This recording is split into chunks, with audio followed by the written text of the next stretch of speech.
இன்னைக்கு இங்க ஒருத்தர் இருந்தார், பேசியே ஆகணும்.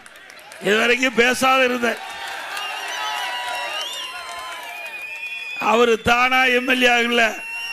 ஆனாரா இங்க இருக்கின்ற கழக நிர்வாகிகள் இரவென்றும் பகலென்றும் பாராம தலைவர் காலத்திலும் சரி அம்மா காலத்திலும் சரி ரத்தத்தை வீரியா மண்ணிலே சிந்து உங்க உழைப்பால் அவர் எம்எல்ஏ ஆனாரு.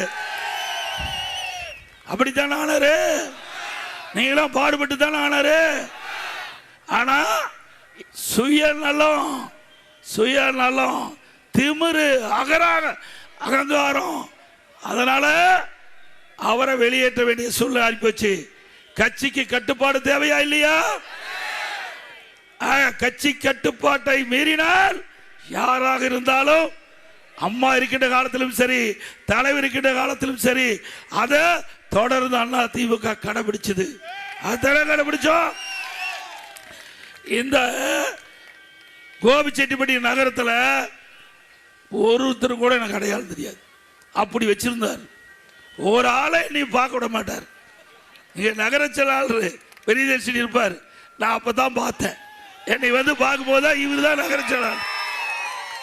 அப்படி ஒரு மோசமான குணம் படைத்தவர். ஒரு நல்ல சட்டை போட்டுட்டு போனா கூட பொறுக்காது. கஷ்டப்பட்டு நீங்க உழைச்சு நீங்க சம்பாரிச்சு அதுல வாங்கின சட்டை போட்டுட்டு போனா கூட பொறுக்காத ஆளு நாட்டுக்கு தேவையா? சிந்திச்சு பாருங்க. இன்றைக்கு அவர் செங்கோட்டையன் இருக்கின்ற வரை யாராவது நிம்மதியா வாழ முடிஞ்சுதா? இந்த பகுதியில் இருக்கிற சிந்து ரவிச்சந்திரனை போட்டி கட்டி அனுப்பிச்சிட்டார். அப்புறம் டிஸ்ட்ரிக்ட் சேர்மன் திரு கந்தசாமி, என்ன ஆம்புலன்ஸா விடுங்க, வழி விடுங்க, போயிட்டு போகுது, வழி விடுங்க தம்பி, போகட்டும். ஆக அவர் என்ன செஞ்சார் பாவம்? டிஸ்ட்ரிக்ட் சேர்மனே கட்சி விட்டு போறாங்கன்னா இவர் எப்படிப்பட்டவரா இருப்பார்? அவ்வளவு கீழ்த்தரமா பேசக்கூடிய மனிதர் இந்த செங்கோட்டையன். அப்படித்தானே? இந்த மரியாதை கொடுத்தாலும் பிரயோஜனம் இல்லை. மரியாதை இல்லாத ஒரு மனிதர். அப்படித்தானே? இன்றைக்காவது உலகத்துல தன் மனைவியும் மகனும் புருஷன் நல்லா இருக்குதுன்னு நினைப்பாங்க. நம்ம வீட்டுல பிள்ளைகளா அப்படித்தான் நினைக்குது. நம்ம வீட்டு மனைவியெல்லாம் அப்படித்தான் நினைப்பாங்க. நமக்கு பதவி வந்தா, கணவருக்கு பதவி இருந்தா மகிழ்ச்சியா இருக்கும். மகனுக்கு அப்பா பதவிக்கு தான் மகிழ்ச்சியா இருக்கும்.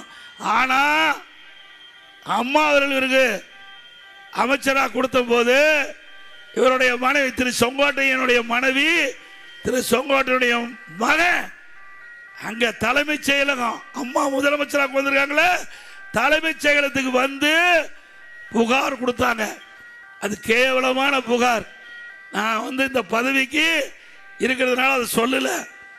அது என்ன குற்றச்சாட்டுன்னு உங்களுக்கு எல்லாத்துக்கும் தெரியும். இங்க இருக்கிற கோபிச்செட்டிப்பாளையம் இருக்கிற அத்தனை பேருக்கு தெரியும். அப்படி கொஞ்சம் வழிவிட்டு தம்பி, வழிவிடு, அந்த வண்டி போட்டும்.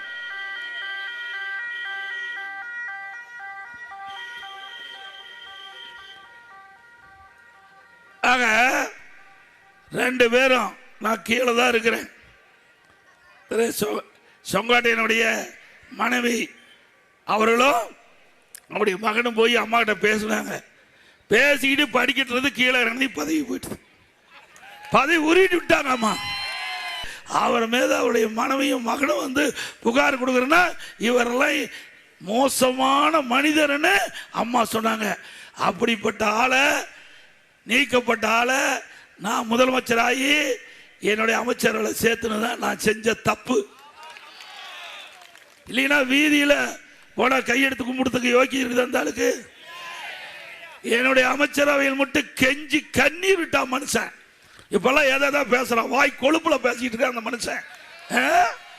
நீ அழுது எனக்கு தெரியாதா? நீ வடிச்ச கண்ணீர் தெரியாதா?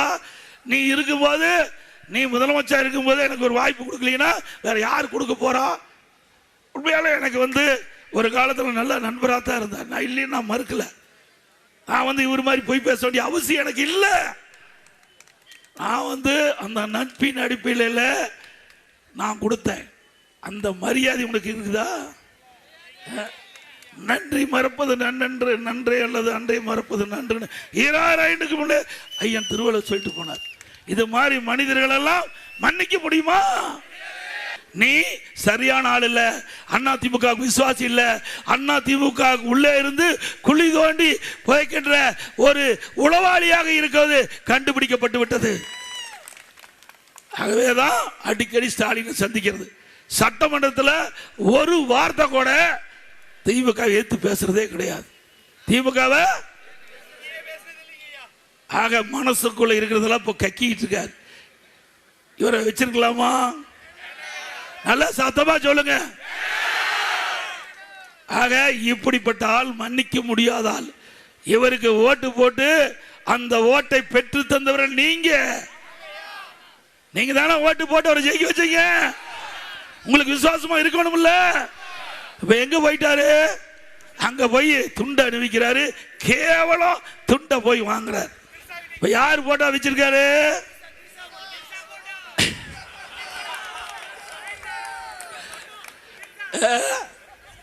அதுல எல்லாம் கை தேர்ந்தவர். சேர வேண்டிய இடத்துல தான் சேர்ந்திருக்காரு. ஆக நீ வந்து என்னை பத்தி கேவலமா பேசுற. திரு செங்கோட்டையன் அவர்களே, நீ 100 நாள் ஜெயில் இருந்துட்டு வந்திருக்கிற. வந்துட்டு இருந்தார்ல, நீ யோக்கியமானாலா? என் மேல் கேஸ் போட்டாங்க. நெடுஞ்சாலைத்துறையில் ஊழல் கேஸ் போட்டாங்க. கேஸ் போட்டவனே நீதிமன்றத்தில் வந்து வாபஸ் வாங்கின RS பாரதி சொன்னாங்க. நான் நடத்துறேன், கேஸ் நடத்துறேன். நீதிபதி சொன்னாங்க, வழக்கு போட்டவங்களே வாபஸ் வாங்கும் போது நீங்க எங்க நடத்துறீங்கன்னு. இது வரைக்கும் நாட்டு மக்கள்கிட்ட பேசியிருக்கிறாங்க. அது மறைஞ்சு போயிருமா? சட்டமன்றத்தில் முதலமைச்சர் என்னை பத்தி பேசியிருக்கார். எடப்பாடி பழனிசாமி நெடுஞ்சாலைத்துறையில் ஊழல் பண்ணியிருக்கான்னு பேசி பதிவாயிருக்குது. அதை நீக்க முடியுமா? அதனால நான் நடத்துறேன். மடியில கனமில்லை, வழியில பயம் இல்லை. நான் நீதிமன்றத்தை சந்திக்கிறேன். அப்ப நீதிபதி வந்து அவருடைய சேர்ல வந்து சொன்னார், இந்தியாவிலேயே வழக்கை ஒரு தலைவர் வழக்கை நடத்துகிறார் என்று சொல்லுகின்ற ஒரே நபர் உங்களுடைய தலைவர் சொன்னார். அப்படி வழக்கை நடத்தி நிரபராதியின் வந்து உங்க முன் நிற்கிறேன். செங்கோட்டையன் அவர்களே, சிந்திக்க வேணும் என்று நாக்கு இருக்குது, வாக்கு பேசுனீங்க, அசிங்கமா போய் ரோட்ல நடக்க முடியாது. அத்தனை ஆதாரத்தை வச்சிருக்கிறேன். உடனுக்குடன் செய்திகளை தெரிந்து கொள்ள சன் நியூஸ் பெல் ஐகானை கிளிக் பண்ணுங்க.